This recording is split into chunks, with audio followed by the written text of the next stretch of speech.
Today, I am going to continue teaching about the practice of Lojong by Traleg Rinpoche.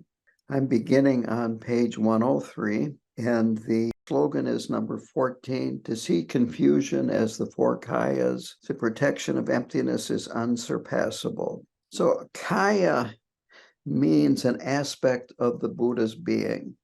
And these aspects of the Buddha's being help us maintain an enlightened perspective on our world. It's very easy to lose that perspective and take the perspective of an ordinary being with ordinary poisons of the mind, confusion, and so forth.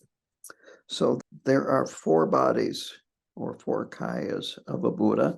The first is the Nirmana kaya, and that is the physical appearance of a Buddha's being. This is what our senses perceive. And it's important to remember that with enlightened beings, especially a manifestation of appearance emptiness. The second body or kaya of a Buddha is a Sambhoga kaya, and this is the wisdom qualities of a Buddha, the embodiment of these wisdom qualities, and it represents the interconnectedness of all things.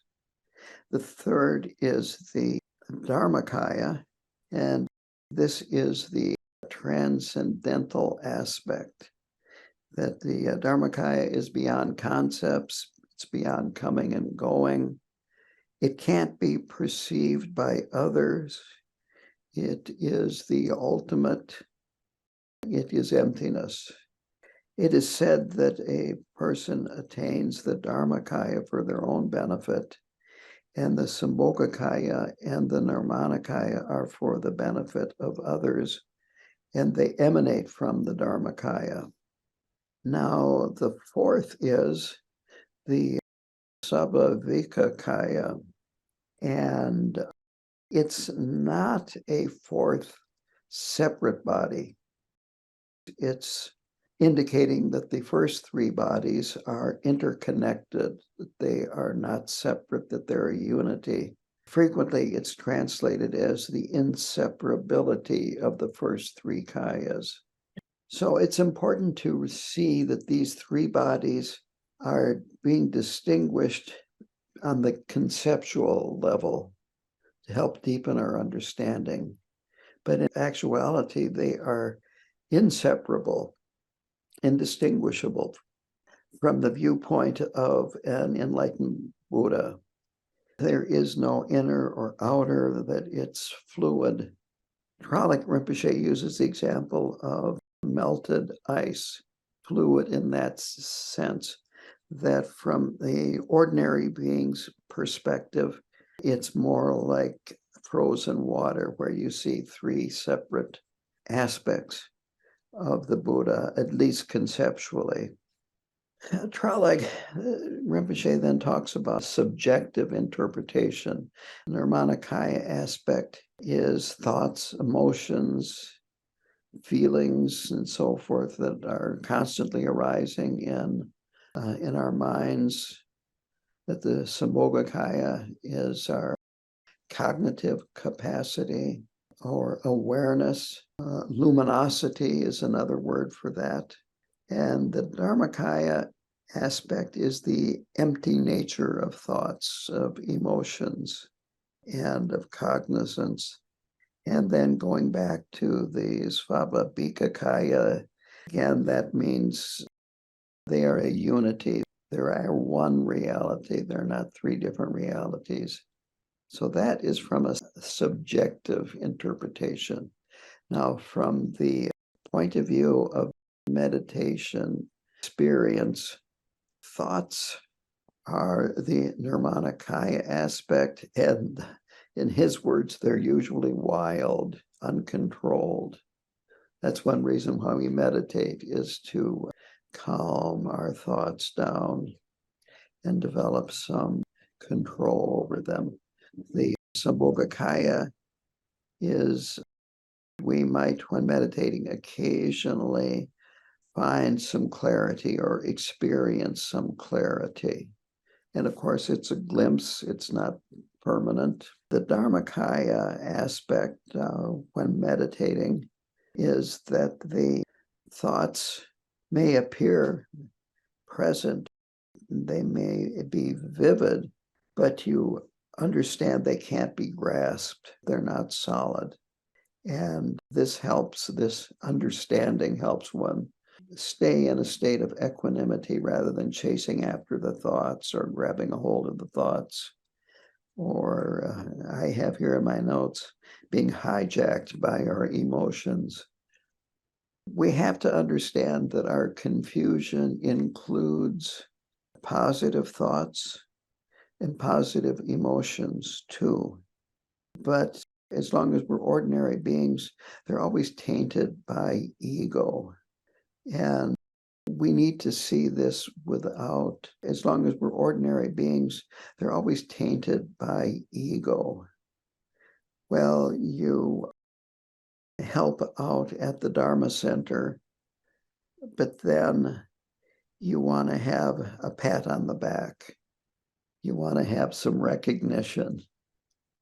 And that's where you've got good deeds, positive ones, but it's still tainted with this idea that I need some positive feedback. I need some recognition. And again, we don't have to condemn ourselves. We don't have to feel guilty about this. Just recognizing it is very, very important. And these slogans I'm going to be going into help us work with this in a positive way. And by seeing clarity, we develop equanimity, and we begin to understand that reality is really never very far away, even when we are confused, that we really are not separate from it. We are just not, you might say, tuning into it. We're going into our ego and our ego emotions, ego trips, and so forth. He quotes Nodrup Gyaltsen, who he describes as a great Tibetan meditation master. And he is describing the unencumbered mind. Discursive thoughts are like waves in the ocean. Although they arise, their essence is empty. How joyful this birth of the unborn. So from the Mahayana point of view, and he mentions also the Nyingma perspective, appearance and reality are inseparable. This birth of the unborn, the appearance and emptiness arising together. So the appearance and emptiness are not exactly the same thing, but they are inseparable. You really can't separate them. And we're working on having the perspective of absolute bodhicitta. This helps us realize it's only an appearance that arises, dwells for a period of time, and then is gone. So if we can have this perspective, then we don't get all worked up by our negative emotions, by appearances that could cause us to pull back or to have fear and so forth. That we understand that these are just appearances and their reality is still emptiness. So this is why emptiness is the best protection. And I think 2 slogans after this, they're going to be talking more and more about emptiness and how to protect ourselves from the various experiences, negative experiences that we have in our lives. And next, he quotes Shantideva, who is a very, very important bodhisattva in the Kagyu lineage. He wrote the Bodhisattva's Way of Life. So wandering beings thus resemble dreams, and also the banana tree. As you examine, well, no difference is there in their own true nature between the states of suffering and beyond all sorrow. So A human being wandering in samsara is not much different than a banana tree in terms of the way you experience them. Obviously, you're going to be feeling more compassion for the human being than the banana tree. But that reminds me of a conversation I had with Khenpo Karthar Rinpoche, because when I got out of retreat and became a Lama, I kept getting asked this question, and I haven't been asked it for quite a while, but are plants sentient beings? His answer surprised me because I had heard before the answer was always, well, sentient beings live on plants. They eat plants. And Rinpoche's answer was, we don't know if plants are sentient beings. And quite honestly, when I observe plants here and plants other places, I have a good friend that is really into plants. He ran a landscaping business and really has studied plants. He agreed with me. If you look at the behavior of some plants, they seem to exhibit consciousness. I have looked up at the top of trees when the leaves are gone, and an interesting thing is that the branches of different trees don't touch. So I asked my friend about that, and he said if they do touch, they put no more energy into growing that branch. And I have walnut trees, and they produce a chemical that is a growth suppressant, retardant that affects many plants, so they don't have to compete with a lot of plants. Don't put a walnut tree by your garden because you're not going to grow vegetables. And also, I've noticed trees, again, these walnut trees, they will send a branch down a bit like a weeping willow. It doesn't have any stiffness in the branch, and gravity just pulls it down as it grows. And of course, it's looking for sunlight. Is that plant, is that tree conscious, or is it just stimulus response? I don't know. And Rinpoche said he doesn't know. And I think you can find a lot of scientists out there that would say that plants do have consciousness. So anyway, going on here, when we can have this pure view of absolute bodhicitta, of emptiness, this helps us see the purity of things, whereas ordinarily we distinguish between clean and dirty, good and bad, and so forth. From the relative point of view, conditioned existence is full of dissatisfaction, frustration, suffering, and pain. I think we all know this from our own experience. But from the absolute point of view, there is this equalization. In the Mahamudra lineage supplication, it ends seeing the inseparability of samsara and nirvana. They all come from this unborn awareness. So this kind of understanding helps us use adversity on traveling the path. That is what this see confusion as the four kayas. The protection of emptiness is unsurpassable. To go on here, he talks about special skillful means. And this is really the introduction to the next slogan. He goes on and says that generally ordinary beings look at adversity as a problem and avoid it. And we misunderstand that, where actually adversity is a wonderful opportunity. And on the other hand, we see some things as being desirable and we chase after them. And in doing that, we go in a negative direction. So this special skillful means is talking about understanding this. He quotes Padma Karpo or Pema Karpo, I think the way Tibetans would pronounce Padma. You want to have a good life, but always do the wrong thing to get it, and look for the causes of suffering to create a contented life. You have become a slave to your impulses.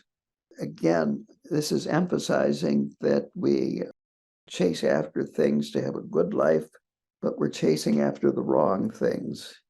And we create more suffering for ourselves by doing this, and that we're a slave to our impulses. So if we don't perceive things properly, we end up with a lot of adversity. We inflict pain on ourselves and on others, and so on. So the way to deal with this in our everyday life is by using special, skillful means. And that is what this next slogan is about, is slogan number 15. The 4 applications are the best method. Here, he describes adversity as, quote, bad conditions. They are temporary occurrences. He says, quote, they just happen on the spot. These bad conditions are not the problem. The situation is not the problem. It is our emotional response to these conditions. It's our misinterpretation. It's our mental fixation on suffering. And of course, the fixation lasts much longer than the experience. Again, I remember being in a talk given by Khandro Rinpoche, and in the middle of the talk, she went off in a totally different direction. And she said, you Westerners can hold on to things for 10, 20, 30 years. That's mental fixation. Holding on to something for 30 years that maybe lasted 10 minutes. The idea here is to apply these skillful means that help us free ourselves from this fixation. This particular slogan, and Lojong in general, has 4 Buddhist practices for dealing with the suffering that comes from misunderstanding adversity and fixating on our misfortunes.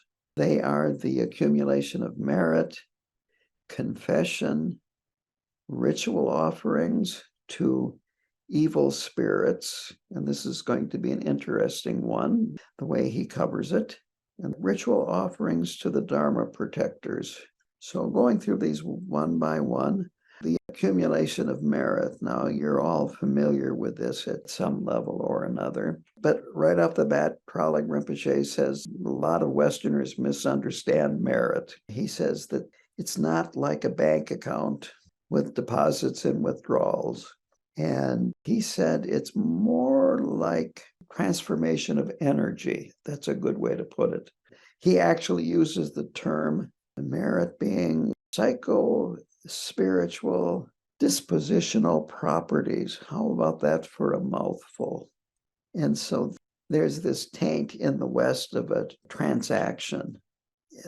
And that's a mistake. He makes this differentiation, which I find quite interesting.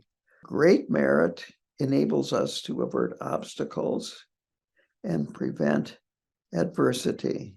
A moderate amount of merit enables us to overcome adversity, and a small amount of merit actually attracts adversity. He uses the metaphor, if you have a weak body, it attracts illness. Maybe a weak immune system would attract illness. To continue, good things in life are due to merit, not chance. Khenpo Karthar Rinpoche would say that the reason why we have a human body is the result of discipline in our previous lifetime. And of course, discipline results in the accumulation of merit. So accumulating merit ensures that our life will be immune to negative phenomena and that we actually attract positive energies. We accumulate merit by engaging in virtuous actions, and cultivating wholesome mental states. Things like having a kind heart, having compassion, engaging in non-virtuous action, which would deplete merit. And then, of course, there is generosity. It generates merit. And there's two types of generosity. One is offering to beings that are above us, like the three jewels, Dharma centers, teachers, offering money to protect, constructing a stupa, protect images of the Buddha and Bodhisattvas, and even maintenance of KTD, whatever that they need done to continue. All of this is considered offering.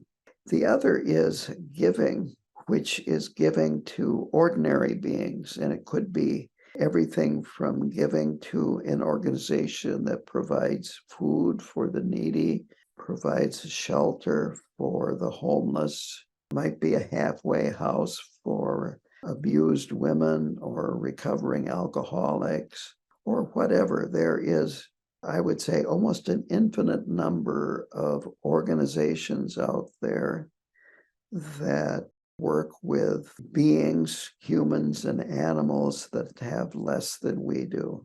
And if you're like me, you get a constant barrage in your email and your snail mail. I think I had 3 today in my snail mail requesting money, and I don't know how many I got in my email. But that's another story. I'm not going to complain. But I do give to these organizations occasionally, and that's why I keep getting more mail, because I'm encouraging them. It's good to give in both ways, to give to sentient beings that are suffering and to make offerings to the three jewels. It's not so good to just make offerings to the three jewels or just give to these organizations that work in the mundane world. And also, part of offering is to perform services. As I said earlier, working for a Dharma center is good. Doing things to help promote the teachings and so forth. All of this is a way to accumulate merit. The second is confession. And confession in Buddhism is different than confession in a theistic spiritual tradition or religion, that instead of confessing to someone else, we're actually acknowledging to ourselves what we are ashamed about, our negative behavior of body, speech, and mind. In order to do this properly, we need a general understanding of how karma operates. It is cause and effect, but it's more than cause and effect, that it is very complex because little things add up and they can lead to a effect that seems much greater than the little things that you have done, and that they don't occur in a vacuum, that we're constantly engaged in actions that leave karma, and they're interdependent, they interact. So when something arises that is a result of karma, there could easily be 10, 20, 50, 100 different types of karma that are involved in this arising the way it did. On top of that, there are habitual patterns. And Rinpoche once said that habitual patterns are a very insidious form of karma. That was the translator's words of Rinpoche's answer to this. So going back to what was said earlier, what's really important is our motivation going into an action of body, speech, or mind. This really has a very, very crucial part to play in the kind of karma that we are creating. And as long as we are acting as a separate individual, as opposed to acting through the experience of emptiness, we always are going to be tainted by this idea of a separate self. and we're always going to be creating karma. A fully enlightened Buddha has no sense of self, and as a result is free of karma, does not create karma. A classic example of karma is seed and fruit, that we do something and we are planting a seed.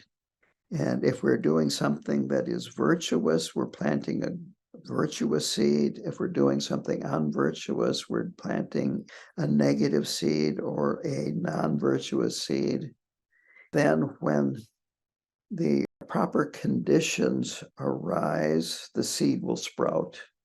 So you need the seed, and then you need the proper conditions. And then to get more complicated, you need the necessary conditions, and then you need the accompanying conditions. This is, again, why karma gets so complicated. The Tibetans say if you plant virtuous seeds, you grow virtuous fruit. If you plant poisonous seeds, you harvest poisonous fruit. I grew up as a Christian, and I find this amazingly similar to Bible verse which says something like, as you sow, so shall you reap. But I'm going to end my interfaith dialogue at this point. Thich Nhat Hanh has a very interesting approach to this. He talks about watering the seeds, that you want to water the virtuous seeds and you want to avoid watering the non-virtuous seeds. And if possible, avoid planting the non-virtuous seeds. So this gives you a little bit of an explanation of how karma works. Now, there's no higher power in charge of karma. It is just, this is the way things work. Finally, there is one good part about bad karma. It can be purified. If it couldn't be purified, it would be a real problem. But we can purify our karma, we can change it through confession. And this goes back to the topic here, that by acknowledging our negative actions and bringing this to our attention, bringing it to the surface, we can avoid much greater problems in the future. This is why we do confession. And there are 4 parts in a confession. He really doesn't talk this detailed, but I'm going into it. I like to call this is just my own notation, the 4 R's, because this helps remember it. You remember the 3 R's from your school, elementary school. Well, this is the 4 R's, and they are reliance, regret, the remedy, the resolve. The reliance is we visualize a Buddha, a Bodhisattva, a Lama in front of you. This is just to assist you, because you're doing this in private. You're not going to go up to me and then confess everything like we were Catholic. But you visualize a higher being in front of you to witness the whole process. But again, this is all going on in your own mind. The second is regret. And in the book, Tralik Rinpoche quotes Patrul Rinpoche, so I'm going to quote this. The power of regret comes from a feeling of remorse for the negative actions you have done in the past. There can be no purification if you do not see your misdeeds as something wrong and confess them with fierce regret without concealing anything. So it's necessary to know the difference between regret and guilt. Guilt is a fixation on the past.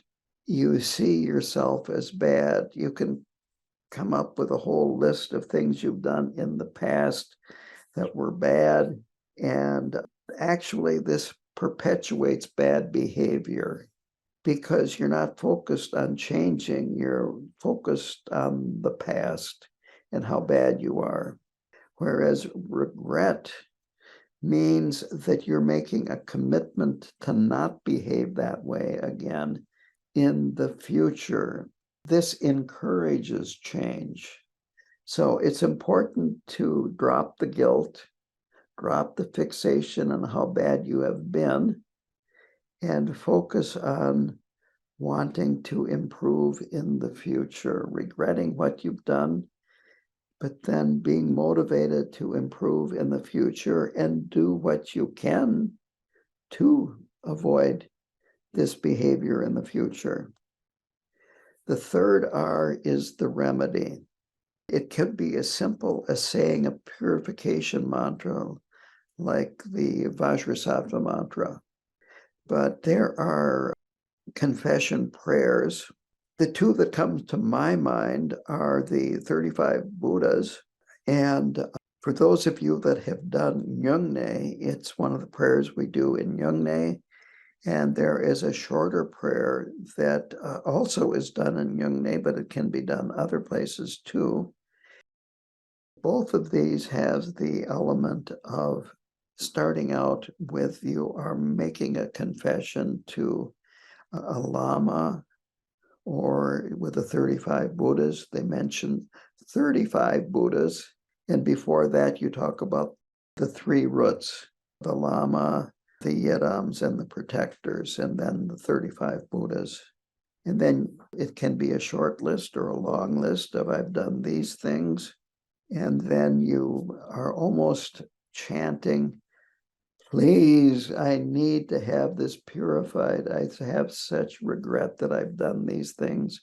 And then after that, these prayers have this last part, which is resolve to not do these actions again in the future. So this resolve involves then at the end to imagine that the Buddhas and the Bodhisattvas or whoever you're confessing to acknowledge your regret and give you their blessings, that you have unburdened yourself from the karmic consequences of what you have done. So those are the 4 R's, the 4 aspects of a confession. The third point here is ritual offerings to evil spirits. And frequently this is not gone into in great depth because it's so easily misunderstood by Westerners. Trala Rinpoche talks about there may or may not be evil spirits or beings from other realms. He talks about there are those who create obstacles and those who we have some kind of karmic debt to, that these beings, they can cause sudden sickness, accidents, and so forth. And the karmic debts, that involves beings that we have harmed in a past life in some way or another. Now they are, you might say, they feel harmed and they want to get even. Again, he said that this can be looked at as psychological. And just even if you don't believe that there are beings like this that can cause you harm, by making these ritual offerings, this can at least psychologically ease your burden when you do have things suddenly arise, like an accident, a sudden sickness, or all kinds of others. Now, the rituals that are commonly done in the Kagyu are the one that you would be most familiar with is the sur, which we do here at my center every New Year's Day. It's a smoke offering, a burnt offering. And we have a mixture of substances that I put together. There is a recipe for this, like a charcoal fire, and then put the offering, the burnt offering, on the charcoal fire, and then we chant.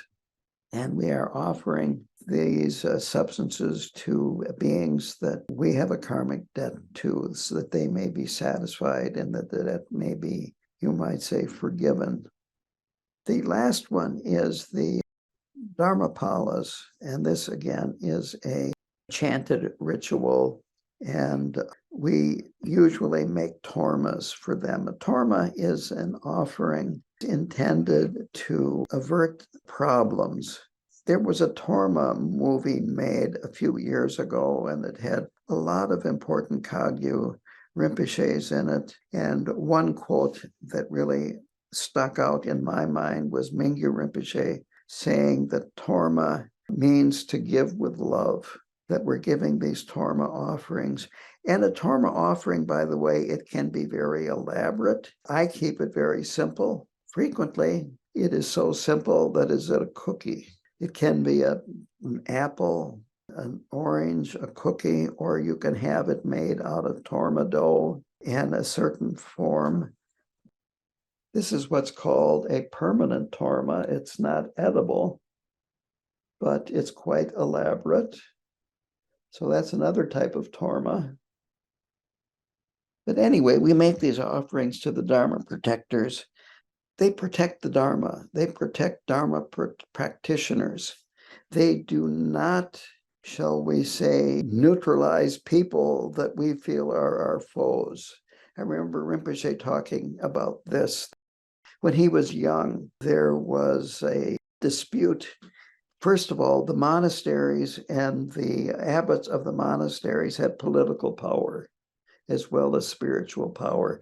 And there was a dispute between this one area and another one with, again, you had abbots of monasteries that kind of were on each side. And Rinpoche was chanting Mahakala with the motivation of Mahakala was going to conquer the other side and pacify things.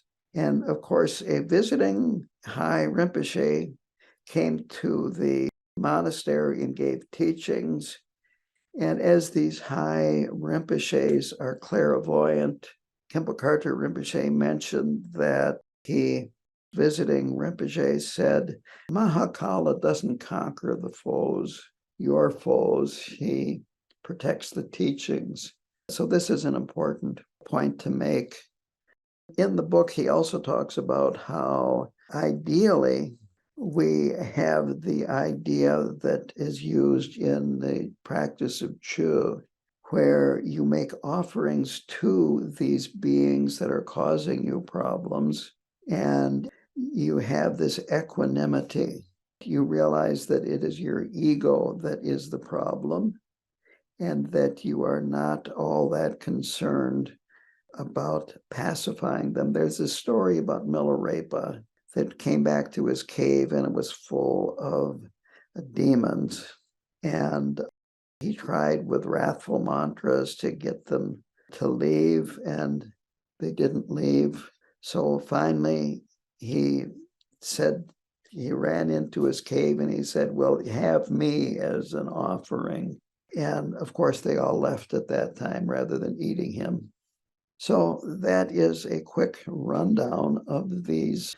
And it actually took me longer to go through these than I expected. These 4 very, very important tools or 4 applications that can be used throughout our lives.